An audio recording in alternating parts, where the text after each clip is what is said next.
predates it all. Okay, so This is like pre anything. but take us back to the beginning. It was, we ultimately did the project in 93. So I would say probably in 90, 89, 90, we started contemplating. This predated social media, internet, I don't think was out yet. You know, Google, none of that stuff was out, man. No social media, none of that. And long story short, there was a artistic team, Conwill, DeJozo, and DePace, and they dealt with public art They did public art. They erected public art around the country.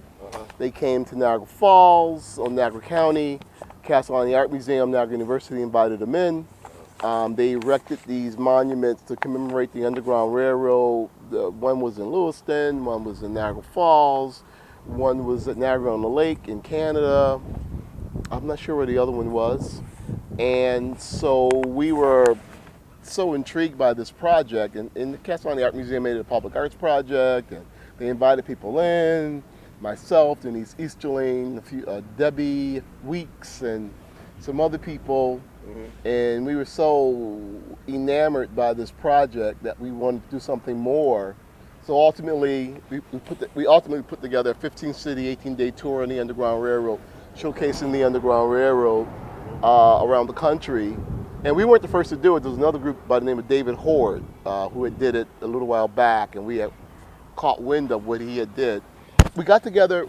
We worked with Niagara University and the Castle on the Art Museum, who found an artistic team that specialized in public art, and their specialty was of the Underground Railroad. Mind you, this was the same artistic team that did the centigram that's in the floor of the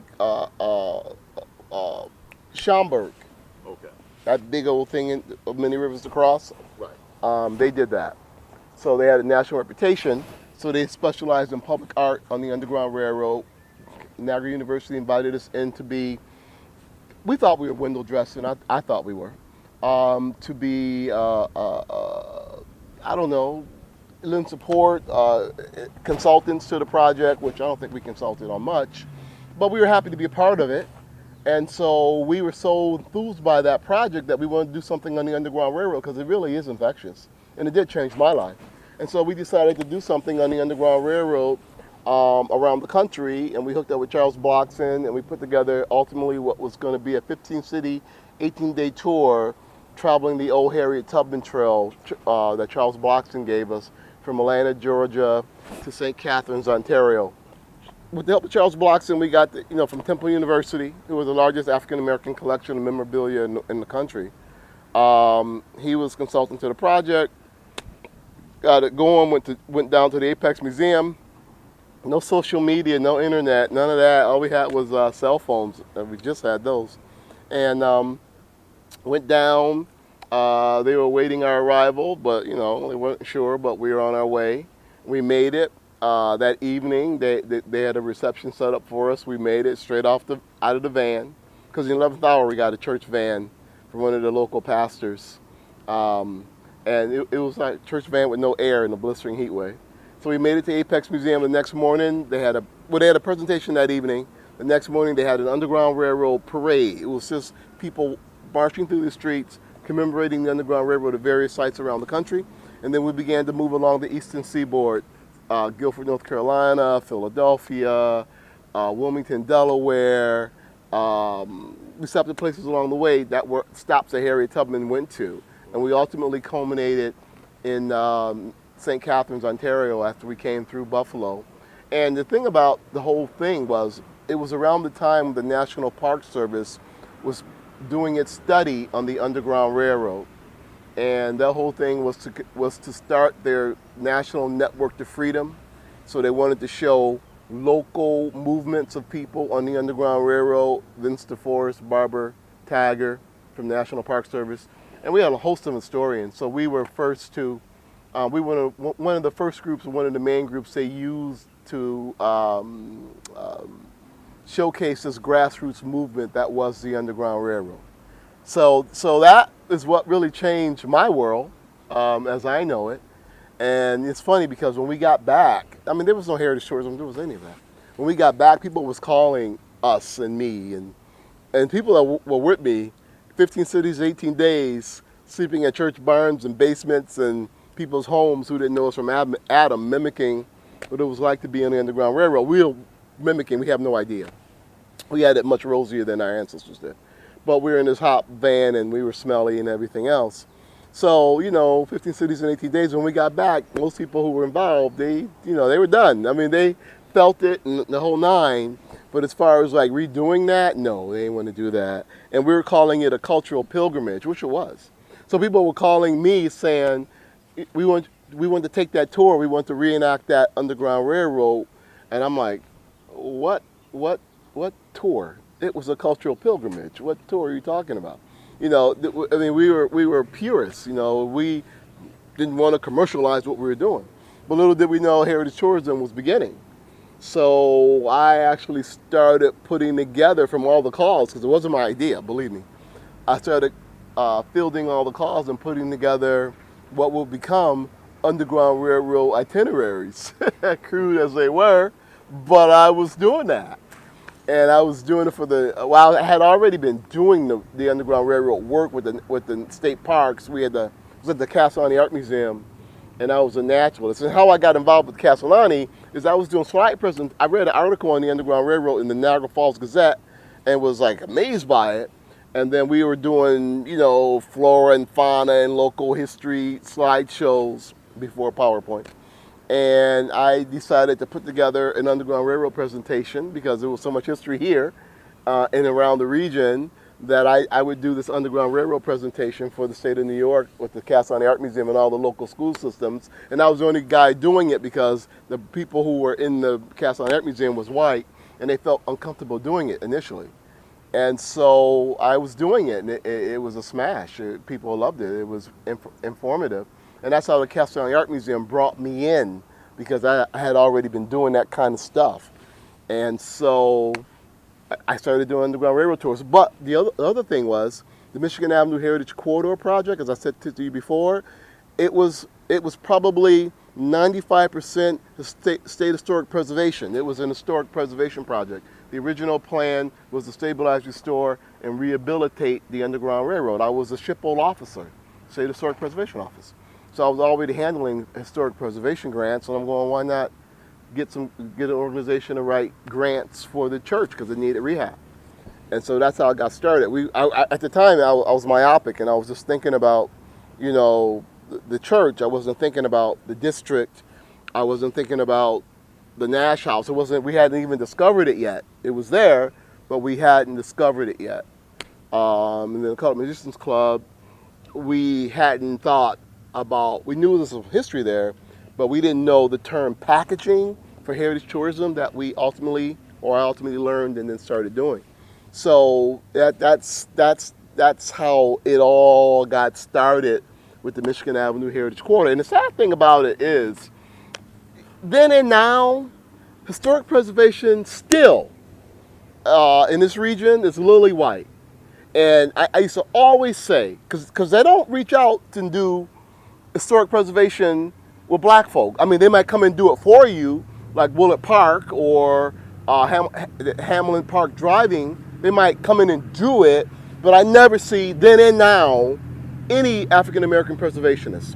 There should be some. And let me tell you, some of the most incredible historic preservation historic homes are the Michigan Avenue Heritage Corridor that run in between Michigan and William. They're still the early 20th century. So, and we had this thing about historic preservation. Stanley Lowe came in, he ran National Trust for Historic Preservation, Dr. Joan Maynard, who discovered Weeksville. These are all the black preservationists that I was working with over the years, who are no longer. And we always said historic preservation is basically white people who have the means and the contacts and the money to restore stately structures like Darwin Martin, to restore those stately structures. And that's what they did.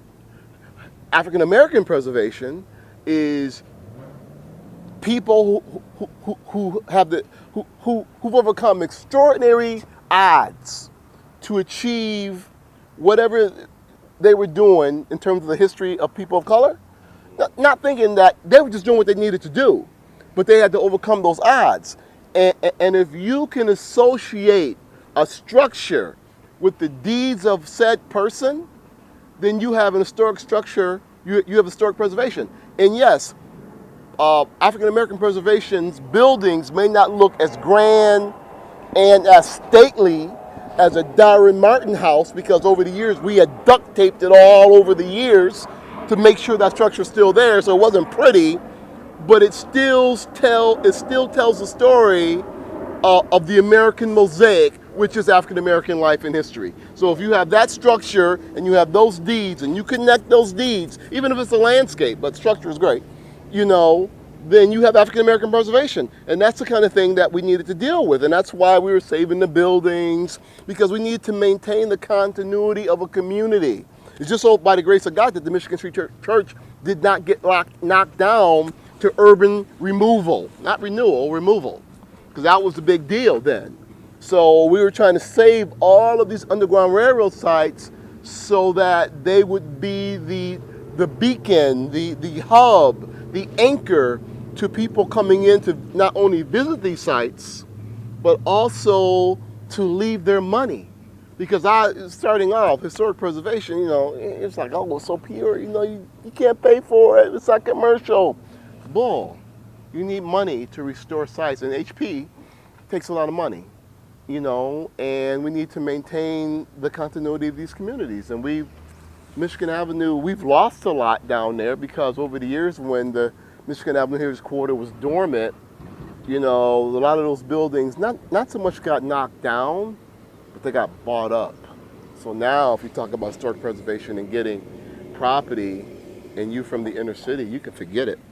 Those buildings those lots are so gone, you know. So that's how all of this got started. And the sad part is that the historic preservation piece, it's not even happening.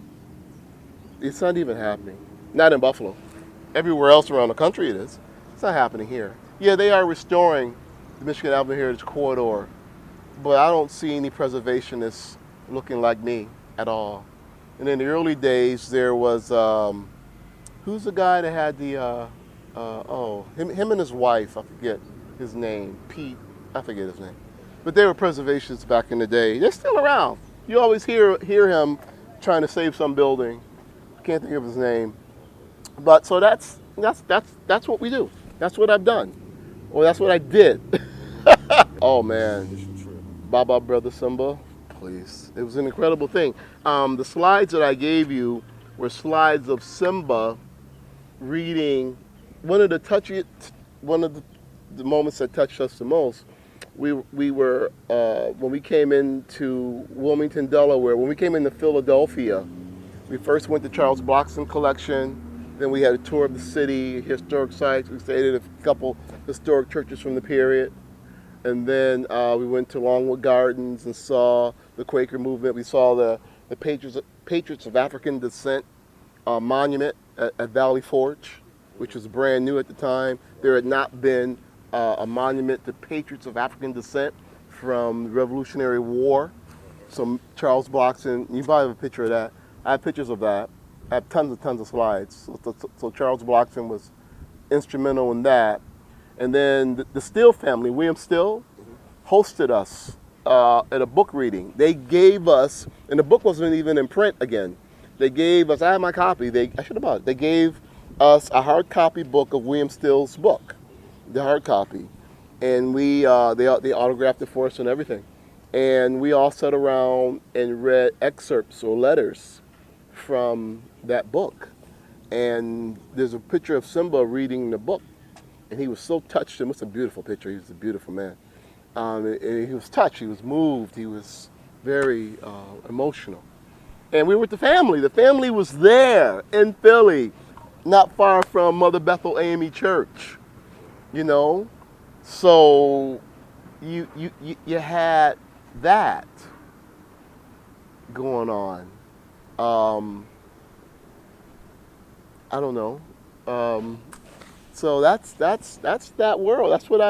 That's how my life changed. It was like the tail wagging the dog. But I don't regret it. If I had to do it all over again, I'd do it all over again.